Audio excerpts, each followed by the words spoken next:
सोमनाथाय नमः। ॐ मल्लिकार्जुनाय नमः। ॐ महाकालेश्वराय नमः। ॐ ओंकारेश्वराय नमः। ॐ वैद्यनाथाय नमः। ॐ भीमशंकराय नमः। ॐ रामेश्वराय नमः। ॐ नागेश्वराय नमः। ॐ विश्वेश्वराय नमः। ॐ त्र्यंबकेश्वराय नमः।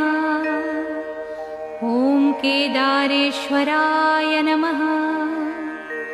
ॐ भुस्मेश्वराय नमः।